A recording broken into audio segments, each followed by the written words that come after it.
नमो नमः भवतां सर्वेषां हार्दं स्वागतम। आप सभी का संस्कृत सोपानम में फिर से बहुत बहुत स्वागत है। आशा करता हूँ कि आप सब कुशल हैं, स्वस्थ हैं। मैं भी एकदम बढ़िया हूँ। और हमारी सदाचार से संस्कृतम सीरीज में आज ये 11th, आज ये 11वां श्लोका है जिसको हम देखेंगे। तो संस्कृत व्याकरण की दृष्टि से और अध्यात्म की दृष्टि से और दैनिक क्रियाओं में हम इसका क्या लाभ ले सकते हैं उस दृष्टि से, इन सभी में हम इस श्लोका को समझेंगे। तो बिना किसी देरी के चलिए आज के श्लोका की व्याख्या का आरंभ करते हैं। और यहाँ पे आप मुख्य विषय देख सकते हैं आज के श्लोका का, तर्पणम।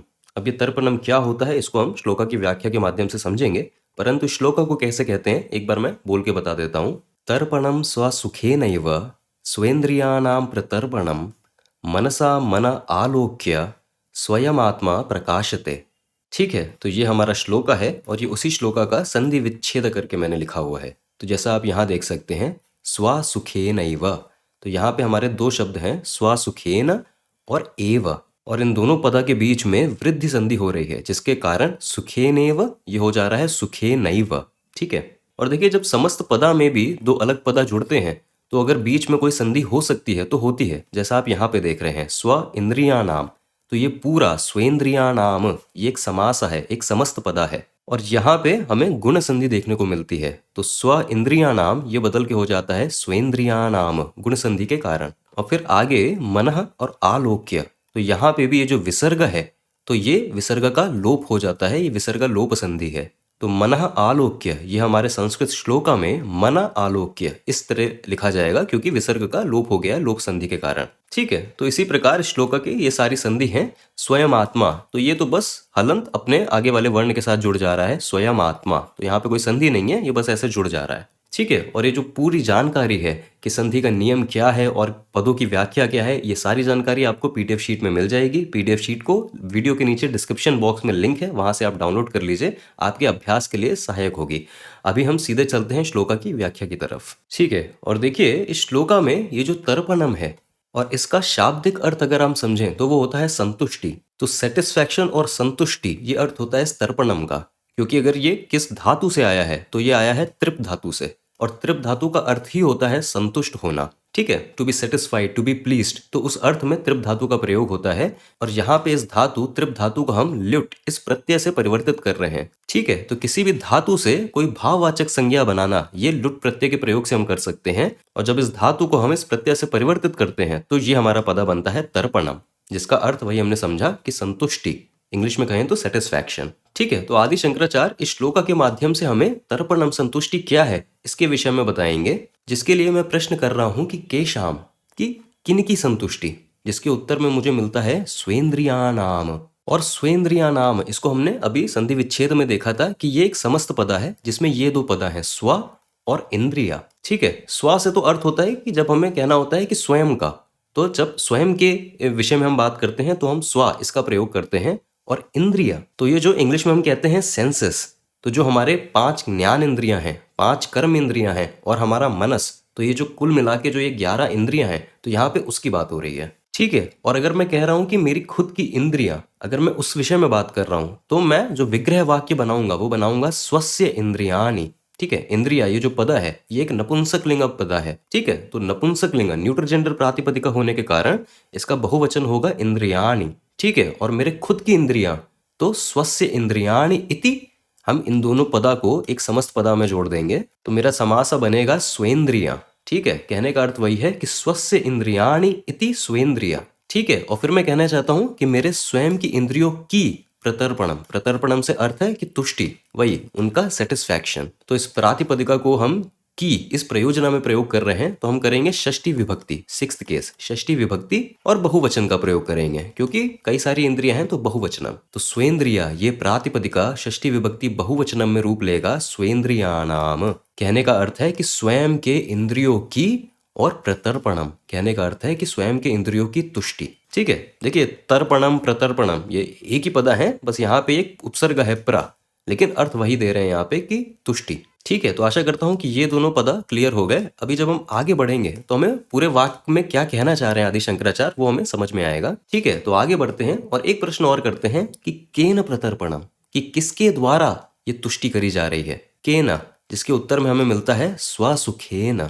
और देखिए इस पदा को भी देख के आप समझ जाएंगे कि यहाँ पे भी ये समास है, और स्व, इसको पहले हमने भी समझा ही कि जब हम अपने विषय में बात करते हैं तो स्व, और जो दूसरा पदा है वो है सुखा। और सुखा तो इससे अर्थ होता है कि जो एक आनंद, ये जो एक आनंद का अनुभव होता है, जो हैप्पीनेस होती है, जॉय होती है, उसकी बात करते हैं। तो इन दोनों पदा को भी जब हम समस्त पदा में जोड़ेंगे तो स्वा सुखा, ये एक हमारा समस्त पदा समास बन जाएगा। अर्थ वही है कि स्वयं का सुख। ठीक है, और फिर मैं कहना चाहता हूं कि स्वयं के सुख के द्वारा इस प्रयोजना में प्रयोग करना चाहता हूं इस प्रातिपदिका का, तो तृतीया विभक्ति का प्रयोग करूंगा। तृतीया विभक्ति एक वचनम स्वसुखा, ये बदल के हो जाएगा स्वसुखेन, जो आप श्लोका में देख रहे हैं। ठीक है, तो पूरा वाक्य हमारा क्या बना कि स्वसुखेन स्वेन्द्रियानाम प्रतर्पणम, अर्थात स्वयं के आनंद से स्वयं के इंद्रियों की तुष्टि, इसी को तर्पणम ये कहा जाता है। आदि शंकराचार्य एक तरीके से इस तर्पणम की हमें परिभाषा बता रहे हैं कि स्वसुखेन स्वेन्द्रियानाम प्रतर्पणम इति तर्पणम। ठीक है, उस भाव में। और देखिए, अब यहाँ पे एक प्रश्न होता है कि स्वसुख, कि स्वयं का सुख, ये क्या है? तो देखिए, क्योंकि जो भी सुख की भावना, जो भी हमें सुख की भावना, जो भी हमें हर्ष की भावना, जो भी ऐसी भावनाएं, हैप्पीनेस, जॉय, ये हमें मिलती है, ये हमें कुछ ना कुछ अनुभव करके मिलती है।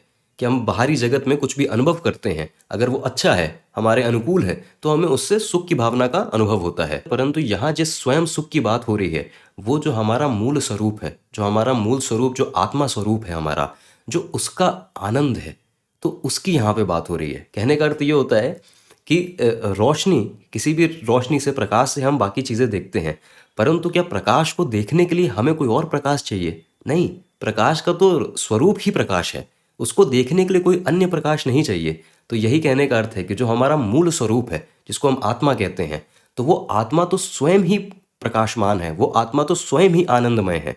तो उसको किसी और वस्तु की जरूरत नहीं है आनंद को अनुभव करने के लिए, वो तो आनंद स्वरूप है। तो स्वसुखेन स्वेन्द्रियानाम प्रतर्पणम, यहाँ से यही बताया जा रहा है कि अगर हम अपने मूल स्वरूप आत्मा, उसके विशुद्ध परमानंद का अनुभव कर पाए, तो उस आनंद के अनुभव से जो हमारे स्वेन्द्रिया नाम है, जितनी भी हमारी इंद्रियां हैं, उनकी पूर्णता तुष्टि करी जा सकती है।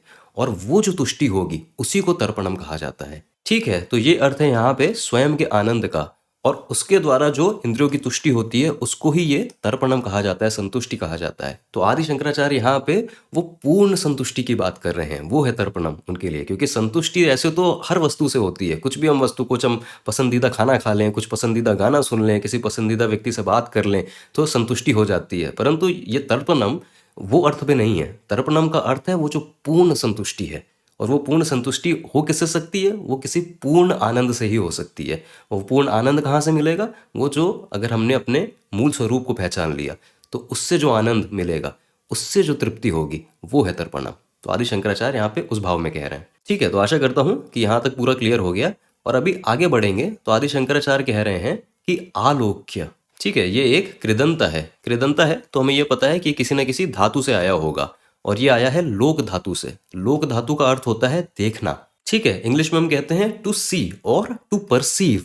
और देखिए, जब हम कहते हैं कि किसी वस्तु को परसीव करना, तो परसीव करने का अर्थ होता है उसका अनुभव करना।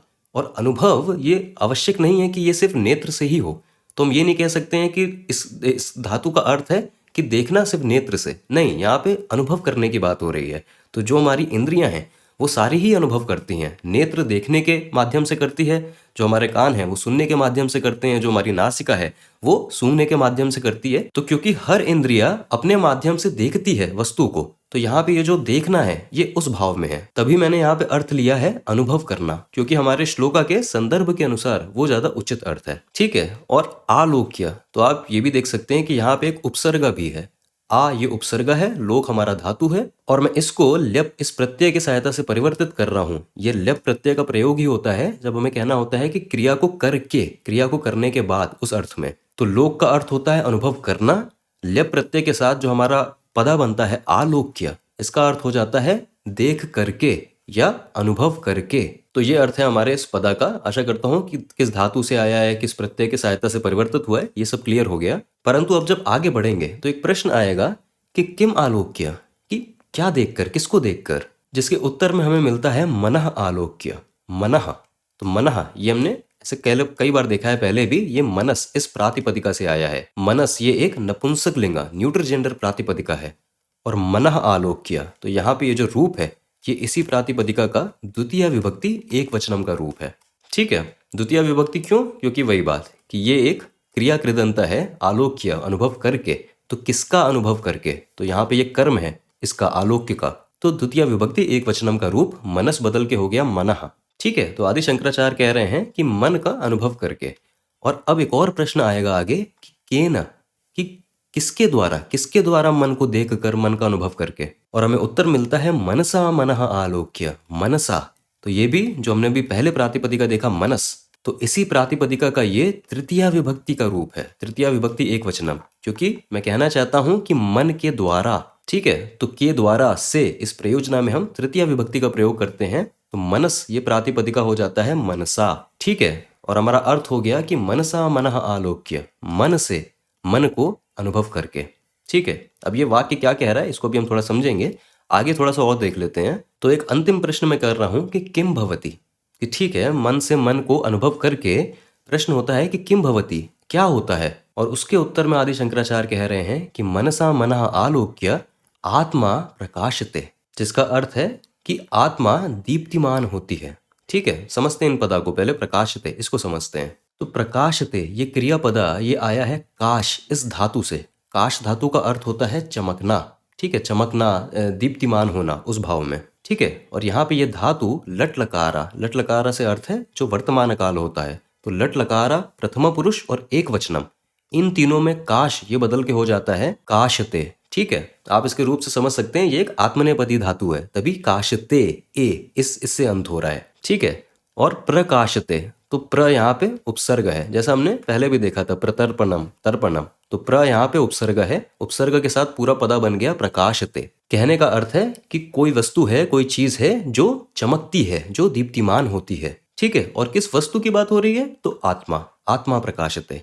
आत्मा ये खुद आया है आत्मन इस प्रातिपदिका से। इस आत्मन का प्रयोग हमने पहले भी देखा है, ये एक पुल्लिंगा, ये एक मैस्कुलिन जेंडर प्रातिपदिका है। ठीक है, और यहाँ पे आत्मा ये इसी प्रातिपदिका का प्रथमा विभक्ति एक वचनम का रूप है, क्योंकि यही ये क्रिया को कर रहा है कि आत्मा प्रकाशते, आत्मा चमकती है, आत्मा दीप्तिमान होती है उस भाव में। ठीक है, तो आशा करता हूं कि ये दोनों पद आपके क्लियर हो गए। हमारा पूरा वाक्य क्या हो गया कि मनसा मनः आलोक्य आत्मा प्रकाशते, कि मन से मन को अनुभव करके आत्मा प्रकाशते, आत्मा दीप्तिमान होती है। और देखिए, मन से मन को देखना, तो ये ऐसा नहीं है कि कोई ये पैराडॉक्स है, कि कोई ये अनुचित वाक्य है मन से मन को देखना। कहने का आदि शंकराचार्य का यहाँ पे अर्थ है कि अपने मन से, अर्थात अपने बुद्धि से, अपने विवेक से मन को, अर्थात अपने मूल स्वरूप को अनुभव करना, अपने मूल स्वरूप को पहचान पाना, उसको समझ पाना, उसका अनुभव करना। तो जब हम ये करते हैं तो जो हमारी आत्मा है, जो हमारा मूल स्वरूप है, वो स्वयं ही प्रकाशमान हो जाता है, वो स्वयं ही दीप्तिमान हो जाता है। तो यहाँ पे ये अर्थ दे रहे हैं आदि शंकराचार्य। और अपने मूल स्वरूप की पहचान हम कैसे करते हैं? तो जो आत्मज्ञान है, जो हमें हमारे ऋषियों से, हमारे गुरुओं से, जो हमें आत्मज्ञान के बारे में हमें जो बताया गया है, जब हम उस ज्ञान का अनुसरण करते हैं, जब उस ज्ञान को अर्जित करके उस पर मनन करते हैं, तो धीरे धीरे वो ज्ञान हमारी अज्ञानता को, हमारे इग्नोरेंस को हटाता है। और जब अज्ञानता पूर्णतः हट जाती है, तो केवल वो जो विशुद्ध ज्ञान है वही शेष रहता है। और जब सिर्फ वो ज्ञान शेष रहता है, तो वो ज्ञान स्वयं भी लुप्त हो जाता है। तो उसके बाद हम पूर्णतः जो हमारा मूल स्वरूप है, आत्मा जो ब्रह्मन है, उसमें पूर्णतः विलीन हो जाते हैं। तो आदि शंकराचार्य यहाँ यही बात कह रहे हैं कि जो भी हम अनुसरण करते हैं, जो भी हम मनन करते हैं उस आत्मज्ञान का, करते तो हम अपने मन और बुद्धि के ही प्रयोग से हैं, परंतु हम उससे किसको देख रहे हैं, उससे किसका हम अनुभव करना चाह रहे हैं? तो अपने ही मन का, अर्थात अपने ही मूल स्वरूप का हम अनुभव करना चाह रहे हैं। तो आदि शंकराचार्य यहाँ वो कह रहे हैं कि मन से मन को आलोक्य, मन से मन को देखकर आत्मा स्वयं दीप्तिमान, आत्मा स्वयं ही प्रकाशित हो जाती है, स्वयं ही हमारे सामने आ जाती है। ठीक है, तो ये अर्थ है यहाँ पे आदि शंकराचार्य का। हमने सारे पदों को देख लिया है, एक बार अन्वय को अनुवाद के साथ देख लेते हैं। ठीक है, तो अन्वय कहता है स्वसुखेन स्वइंद्रियानाम प्रतर्पणम, कि स्वयं के आनंद से, अर्थात उस विशुद्ध परमानंद से स्वेंद्रियानाम प्रतर्पणम, स्वयं के इंद्रियों की तुष्टि, इसको ही एव का अर्थ ही होता है जो हम हिंदी में कहते हैं ही, कि स्वयं के आनंद से स्वयं के इंद्रियों की तुष्टि, इसको ही तर्पणम उच्यते, इसको ही तर्पण ये कहते हैं। ठीक है, ये उच्यते ये दिया नहीं है श्लोका में, ये सब पूर्णतः अर्थ को समझने के लिए मैंने यहाँ पे ब्रैकेट में लिख दिया है। ठीक है, और फिर आदि शंकराचार्य कह रहे हैं कि मनसा मनः आलोक्य, कि मन से मन का अनुभव करके, अर्थात आत्मज्ञान के निरंतर मनन से आत्मा स्वयं प्रकाशते। आत्मा अर्थात जो हमारा मूल चेतन स्वरूप है, वो स्वयं प्रकाशते, वो स्वयं ही प्रकाशित होती है, वो स्वयं ही दीप्तिमान होती है। ठीक है, ये अर्थ है। ये जो स्वयं, ये जो आप देख रहे हैं, ये एक अव्यय है, ये एक इनडिक्लाइनेबल है, और स्वयं इसका अर्थ ही होता है कि खुद से ही, स्वयं से ही, अपने आप से ही, उस भाव में, उस अर्थ में। ठीक है, तो स्वयं प्रकाशते, स्वयं ही प्रकाशित होती है, अपने आप ही प्रकाशित होती है। ठीक है, तो आशा करता हूं अन्वय अनुवाद क्लियर हो गया। तो इस बड़े ही सुंदर, बड़े ही सरल श्लोका के माध्यम से आदि शंकराचार्य ने हमें यही बताया है कि जो तर्पणम है, जिसको हम संतुष्टि कहते हैं, वो संतुष्टि को आप ये ना समझिए कि बाहरी जगत के वस्तुओं से जो आपको संतुष्टि होती है, क्योंकि जितनी भी चाहे बाहरी वस्तुओं का हम प्रयोग से अपने आप को संतुष्ट कर लें, अपने आप को प्रसन्न कर लें, परंतु वो सारी प्रसन्नता, वो सारी संतुष्टि क्षणिक है, टेम्पररी है, कि अस्थाई है, कि आती है परंतु चली भी जाती है। तो ये अस्थाई हैं, टेम्पररी हैं, ये वो संतुष्टि नहीं है। जब हम तर्पणम की बात करते हैं तो तर्पणम वो संपूर्ण संतुष्टि है, पूर्ण संतुष्टि है, जो हमें अपने स्वयं के मूल स्वरूप को पहचानने के बाद ही हो सकती है। तभी वो कह रहे हैं कि स्वयं के आनंद से, स्वयं के मूल स्वरूप के आनंद से जो इंद्रियों की संतुष्टि होती है, उसी को तर्पणम कहा जाता है।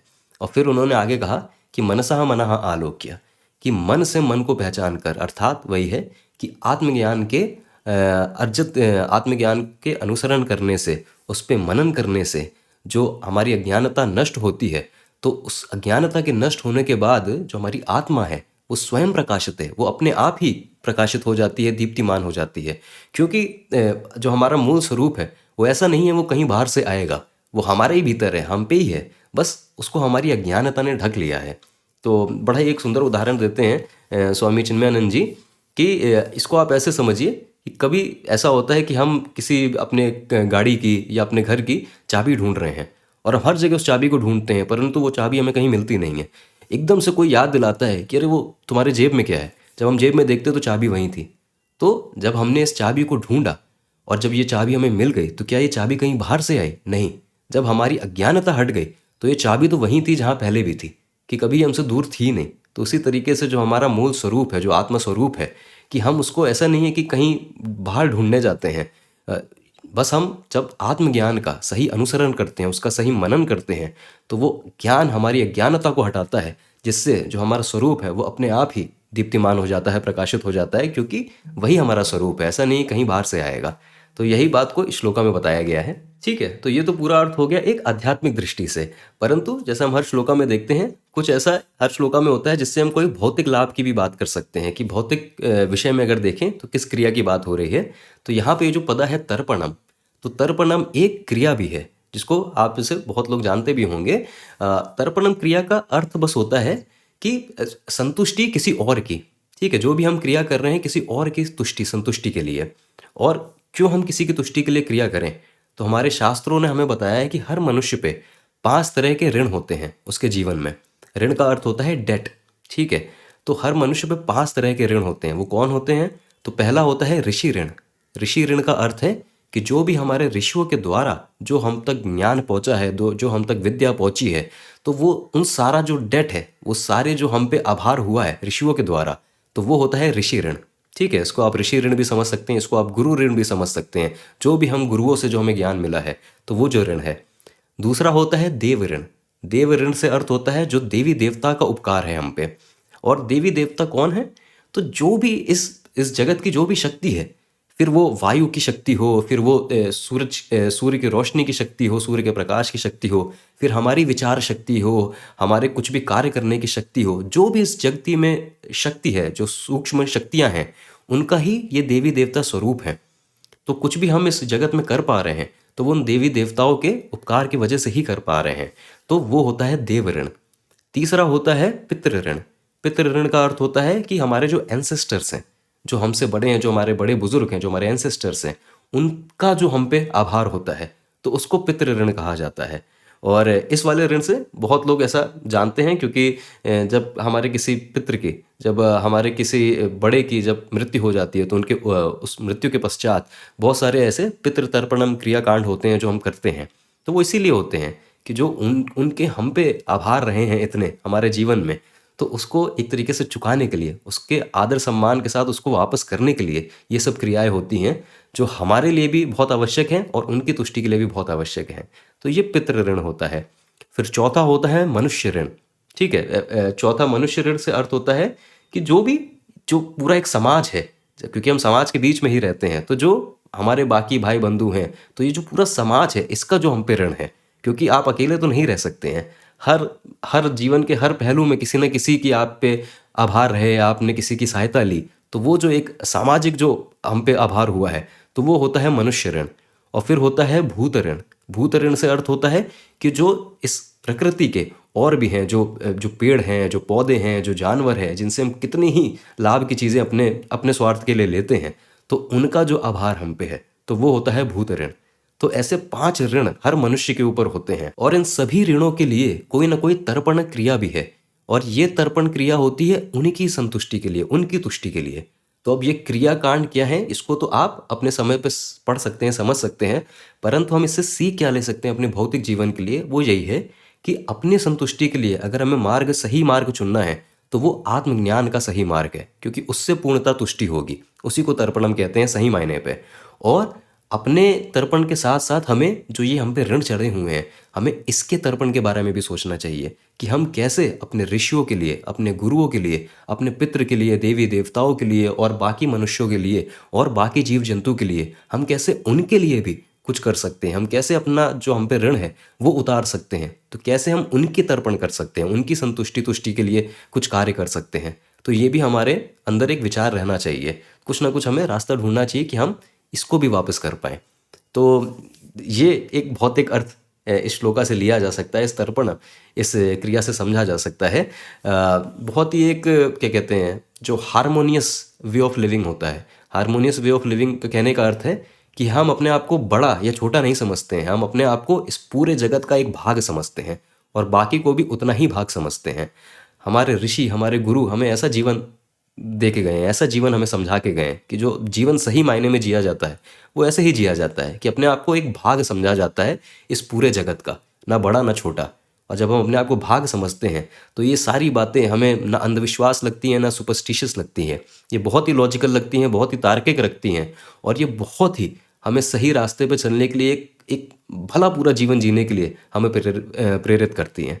तो इन बातों को आप एज अ रिलीजियस बातें समझें, इस बातों को आप एज अ स्पिरिचुअल बातें समझें, एज अ मेटाफिजिकल बातें समझें, वो आपके ऊपर है। परंतु इन श्लोकों से हम क्या सीख सकते हैं, किस अपने स्तर पे उस सीख को ला सकते हैं, हमें ये सब चीज़ें इन श्लोका के माध्यम से समझाती हैं और हमें ये सब अपने जीवन में करनी भी चाहिए। तो बस यही था। आशा है कि आपको पूरे श्लोक का अर्थ समझ में आया, और जो व्याकरण की दृष्टि से हमने संस्कृत में सीखा वो भी आपको समझ में आया। पीडीएफ शीट डाउनलोड आप कर लीजिएगा, आपके अभ्यास के लिए आवश्यक होगी। संधि के नियम क्या होते हैं उन सब पे आप ज़रूर देखिएगा, उनका अभ्यास ज़रूर करिएगा। मैं आपसे अगले वीडियो में मिलूंगा एक नए श्लोका के साथ। अभी विदा लेता हूँ, वयं पुनः मिलामः। धन्यवाद।